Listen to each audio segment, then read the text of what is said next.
Looking to become overpowered quickly in the game? Check out this step-by-step guide to reach the optimal first farming spots, maximize your archetype levels, and gain lots of character XP and tons of resources in just 4 to 5 hours. I've spent hours and created multiple saves, so ultimately I can guide you every step of the way for you to have the perfect start possible in Metaphor Refantazio. There are a lot of steps that we will go through, so I will be concise and spoiler-free as possible. The first thing that you want to do is to start the game, watch all the opening cutscenes, and eventually you will be tasked to go to the capital. Step 2 is enlisting in the army. The game will guide you where to go by using markers on the map so you will not get lost. Step 3 is choosing your main stat when the haughty captain asks you for a question. Now this is a tricky part, and I have started a new save because of this, and essentially selecting an answer will determine your stats growth. The first one is I am stronger than I look, and your stats growth will lean towards strength. I've got a sharp mind, which will affect your magic stat. I can take a lot of punishment, will affect endurance. I am small but quick, which will influence agility. And I've always been lucky, which is luck. Strength affects physical damage, magic affects spells, endurance is damage mitigation, agility affects your evasion in combat, and luck influences your critical hits. Any of these stats is fine. However, if you want to optimize as possible, selecting magic will enhance your spells. Spells can give you a handful of advantages in combat, but I am a physical guy and I want to optimize my build around physical attacks, so I chose strength. Now there will be a series of mandatory objectives for you to do and proceed until you reach your first tutorial dungeon. Take the time to learn the basics here, especially learning combat tutorials. You will be taking down your first boss in this dungeon, and it's not that hard. After the dungeon, you will be accompanied by Grius after the fight, so proceed normally and enjoy the conversation. And eventually, you will be tasked to reach Nord Mines. There will be a mandatory fights along the way, and it's not that hard. Proceed and explore Nord Mines as you can while looting the possible treasures and items in the area. Eventually, your second mandatory boss fight will commence, unlocking the warrior type in the process, which is great starting archetype. The next step is learning and assigning the mage archetype to Grius. Your first encounter with Moore in academia will teach you the basics of archetypes, so take the time to learn it. After all that, make sure Grius will be equipped with the mage archetype. The same thing to you, learn and assign the warrior archetype to yourself, and if you selected the magic route, you are welcome to use the mage archetype as well. Now it's time to update your equipment, and you can do so by interacting with the peddler in the mines. Buy everything that can improve your stats, and make sure you buy at least 5 to 10 medicines, 2 to 3 revival medicines just in case you will need it later on. But most importantly, buy all the ice chunks here. Proceed by exploring the dungeon and killing all of the enemies that you can encounter in the field. Your goal is to make your mage archetypes at least level 2, and it will come naturally because the ice spell will be unlocked at level 2. There will be another mandatory boss that you will encounter, so I will suggest to patch up before the fight. But my main tip for you is to move your party members to the back row formation when it is trying to target the front row. Read the combat status message and you will be fine. After beating the mandatory boss in this area, the game will show you a sleeping dragon and suggests how to avoid it. It is suggested to beat the sleeping dragon to get a nice loot later on, and you will have this one chance to do it. If you decide to skip it, you will not be able to return here. Since this is an optional boss only, I will be guiding you on how to beat this guy effectively. Make sure that Grius or your mages is at the back formation. What I usually do is use ice chunks on the targets if non-mage characters are attacking. If you've used all the ice chunks, use the skill diagonal slash for your warriors. The dragon is weak to ice. Make sure that the mage or the mages in the party will cast Bliss. Patch anyone with medicines if they need healing, and repeat this strategy until the boss goes down. It's not too difficult, to be honest. In this clip, my protagonist has a warrior archetype and manages just fine. After the fight, get the loot in the area and open the treasure chest containing the Dragon Indignation Sword, which is a strong weapon to use for your warriors later on. Equip this to stroll and proceed in the main scenario by exiting the dungeon. When you arrive in the capital, you will now participate in a series of long cutscenes. Just follow the quest marker and you will not be lost. And eventually, you will find yourself in the hushed honeybee inn. In this series of events, you will meet a young girl Maria who will form a bond with you and unlock the healer archetype. Then Grius and the others will head to the funeral. If this guide is providing value so far, subscribing to the channel, liking the video, and engaging in the comments helps me a lot, and I appreciate your support. While on your way to the funeral, you will see more sitting at the table nearby the town square.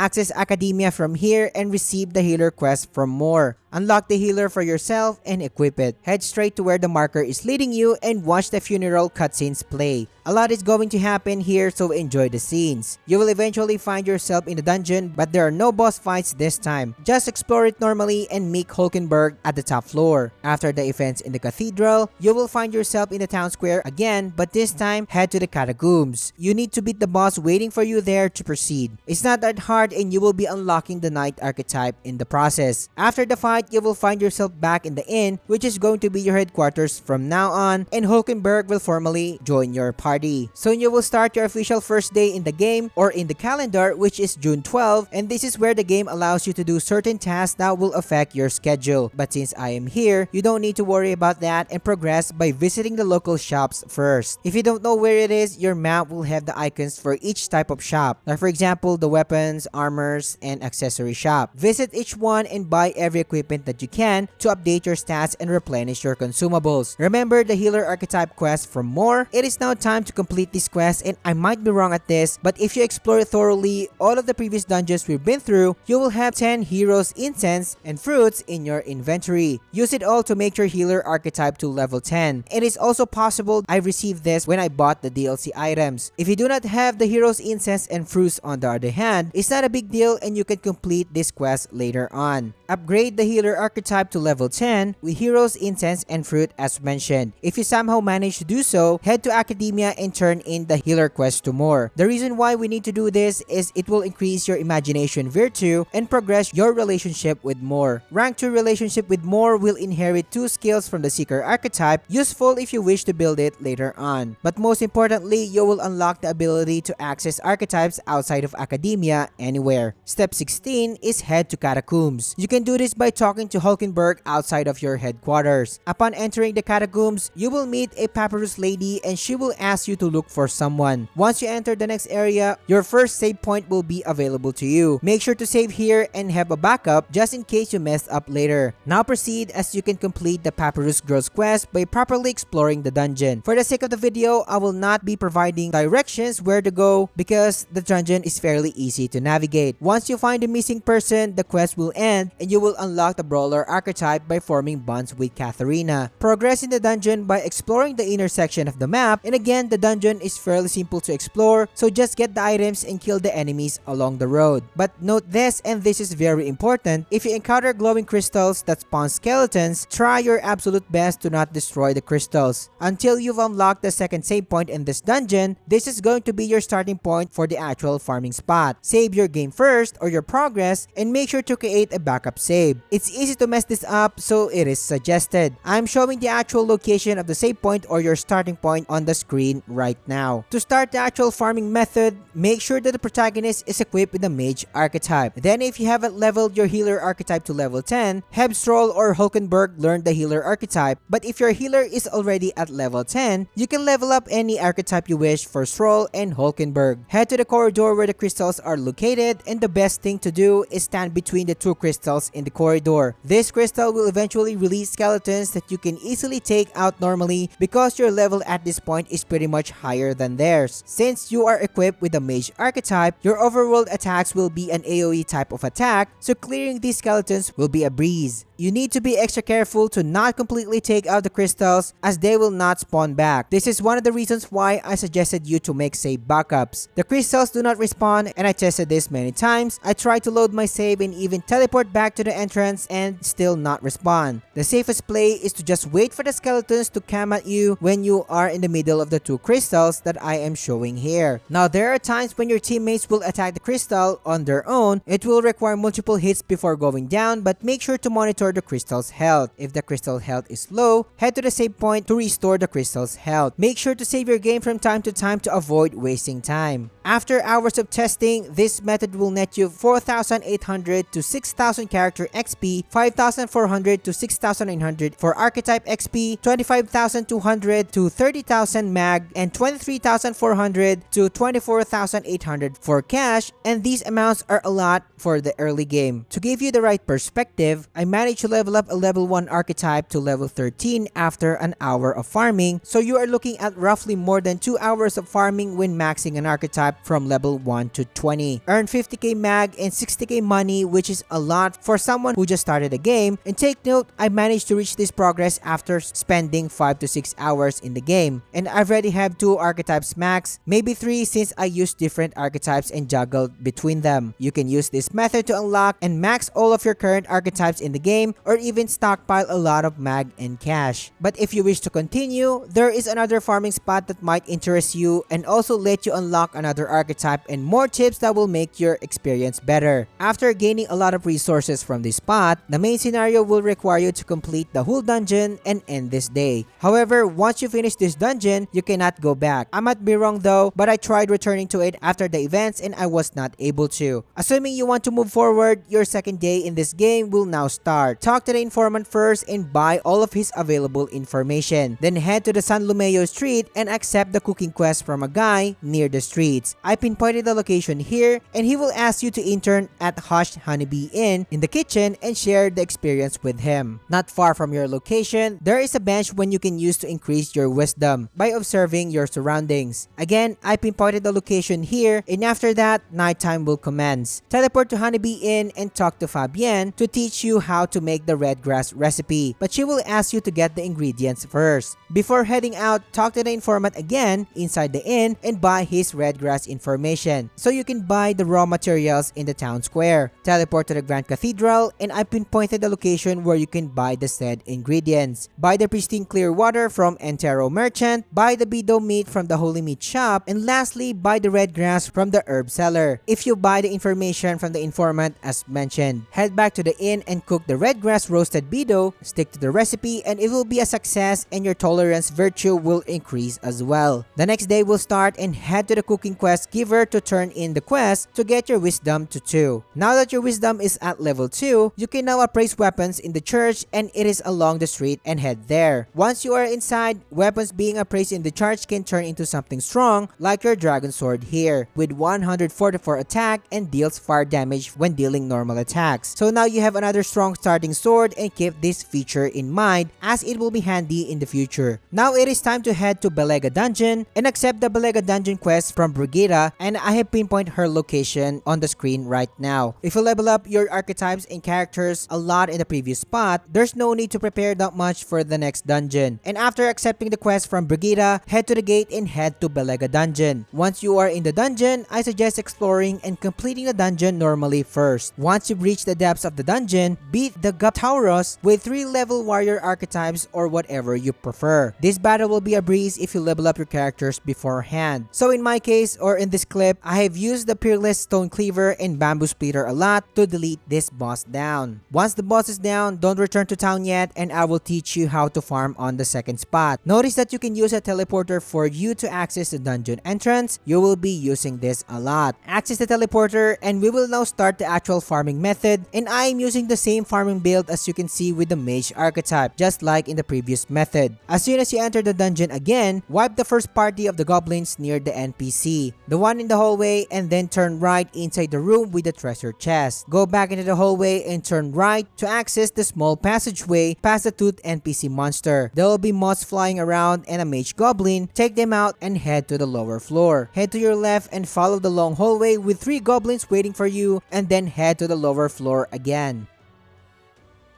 Turn right and notice that there's another group of goblins. Take them out and head left and follow the long hallway again. You are in the right place if you are seeing 6 dogs and 2 goblins. Take them out for XP. Past the 2 stone torches, you will have another pack of goblins to take out. But turn right first and take the moths lurking in the corner. Head to the next pack of goblins with a single mage type in it. Then head to the nearest staircase to access the lower floor. Another long hallway to navigate, and 2 goblins are hiding behind the pillars here, so take them out by approaching them from the right. Then take out the nearest 2, and another 2 goblins will ambush you, but they will regret it. Take out the last pack of goblins here and take the stairs. In the next area, you will be greeted with 6 goblins marching in line. Take them out. Then head through the stairs. These are your last targets in this method, and notice that you can teleport back to the entrance to reset the run. Each run lasts around 2 minutes and 30 seconds to 2 minutes and 40 seconds. In an hour of farming, we are seeing around 4,320 to 4,560 character XP, 6,528 to 6,840 for the archetype XP, 21,696 to 22,920 cash, and 26,208 to 27,600 for Magla. The income is slightly lower compared to the previous spot. However, the main difference is you can visit this dungeon anytime as long you have the time.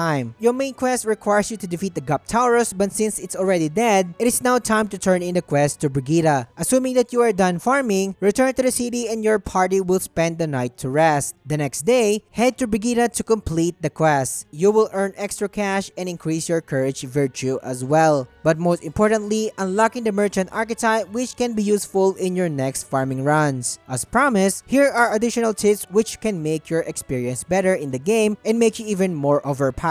Go to any shop and appraise the junk that you got from farming, can give you lots of money when you sell them. The second one is exchange Magla for gold. You can exchange Magla for gold just in case you need it or you have a surplus of Magla. It is ideal to do this when there's a bad weather. In this clip, the exchange rate is 1 mag is equals to 5 money, and that's a lot. Even though you're already rich, you have a lot of currency to spend after all that farming, you can wait for Idle Day to have 20% discount from merchants, especially if you buy the Golden Epi with 200 attack power, the Noble Tuxedo with 200 defense, and increases all stats by 1, or buy good accessories in Gloam Hall shop like the Praetorian Cloth, which reduces the cost of guard commands, and Phantasmal Dolls that will allow your characters to perform 2 consecutive actions. Just in case you haven't noticed, a mastered archetype is still gaining XP, and when they level up, they will produce heroes Live Out Light. You can use this to increase any unleveled archetype and give them 1k archetype XP. So don't worry about using mastered or max archetypes in your runs. You will never run out of MP or HP when farming for currencies, since the first 8 skill of the Knight archetype can patch you up in Overworld by just using 2 MP. And you can regain the MP back when killing or stunning enemies in the Overworld, thanks to the magic recovery skill of the Mage archetype when equipped with the protagonist. That's a lot of tips, but one thing is for sure, you have the best start possible in Metaphor Refantazio. I try to be concise as possible. If you find this video helpful, make sure to like and engage in the comments as it helps me a lot, and subscribe as more guides will come for Metaphor Refantazio. Thank you for watching, and I will catch you on the next one.